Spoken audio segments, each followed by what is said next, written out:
हमको ये नहीं पता था कि यहाँ आने के लिए वैक्सीनेशन चाहिए होती है। वो तो भगवान की कृपा कि हमारे एक भैया एक दिन पहले आ गए, उनको एयरपोर्ट पर पूछा गया वैक्सीनेशन हो गई, बोले हाँ कोविड की। वो कोविड की नहीं, येलो फीवर की। बोले ये क्या होता है। अब ये भी लोग भी इतने व्यस्त थे कि उन्होंने बताया ही नहीं हमको कि ना हमको पता था कि भाई ऐसा कुछ होता है। अब उसका फोन आया, महाराज जी वैक्सीनेशन करवा के आना। मैंने कहा भाई ये क्या भला है।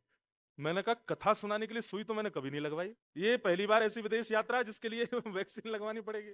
तो बोले वहां जाने के लिए जरूरी नहीं है, वापस आपको इंडिया आना है तो आपको वैक्सीन होनी चाहिए, क्योंकि वहां अगर बाई चांस आपको मॉस्किटो बाइट हुआ तो फीवर वायरल जो भी। अब शनिवार को सारे सरकारी अस्पताल बंद, उनमें कहीं भी मतलब ठीक है वैक्सीन करने के बाद वो बाद में सर्टिफिकेट देते हैं, हमको तो ऑन पेपर एंड टाइम पे चाहिए। और लास्ट दिन की मैं दिल्ली में कथा घोषणा कर चुका था सुबह 11 बजे से। अब दफ्तर खुल रहे हैं 10 बजे, 9 बजे से पब्लिक बैठी है कथा सुनने के लिए।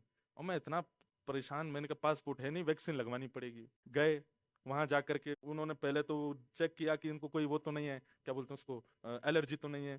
फिर बोले अब आधा घंटा हम चेक करेंगे, अगर आपको एलर्जी हुई तो। मैंने कहा सुनो ये मत लगाओ ना, आप सीधा वैक्सीन कर दो। बोले देखिए अगर कुछ हो गया तो सीधे परम पद गई हूँ। मैंने कहा इतनी खतरनाक वैक्सीन है क्या कि बिना एलर्जी चेक किए लगा दी तो सीधा हो जाएगा। अब साथ के सब भाई लोग मेरी ओर देखें, बोले महाराज बढ़िया अफ्रीका लेके जा रहे हो।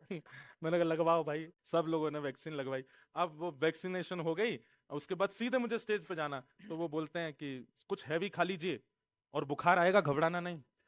मैंने कहा यार ये तो बड़ी दिक्कत है। फिर मंच पे पहुंचे, और वहां मैं डोलो, हमारे यहाँ डोलो खाता, पैरासीटामोल मैंने तैयार रखवा रखी। मैंने कहा मुझे बुखार लगेगा तो बीच कथा में रूमाल से ले लूंगा।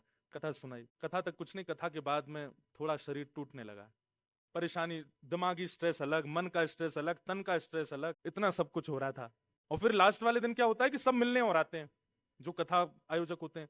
अब वो चीफ जस्टिस, उनके सारे अधिकारी गण, उनसे मना भी नहीं कर सकते, सब मिलने आ रहे हैं। और मैं सबसे ऐसे ही मिल रहा हूँ, यहाँ फोन पे फोन बज रहे हैं। अब ये सब चीज हुई, चलो ठीक है पासपोर्ट मिल गया, थोड़ा दिमागी तनाव से आए हैं। मैंने पीछे अपने भाई लोगों को, मैंने भाई सुनो कोई सीट खाली हो तो मुझे बताओ। मैंने कहा चलो इनका तो जो भी काम चल रहा है, इधर थोड़ा सा हुआ तो यहाँ एक बूढ़ी माता जी बैठी थी। अब I just want to say just please make some distance. मैंने कहा क्यों, I have some personal issues, I just want you should not touch me. मैंने कहा अरे भगवान, मैं पूरे रास्ते ऐसे आया हूँ मुंबई से नायरोबी तक, भैया इस कथा के लिए बहुत इन्वेस्टमेंट किया गया है।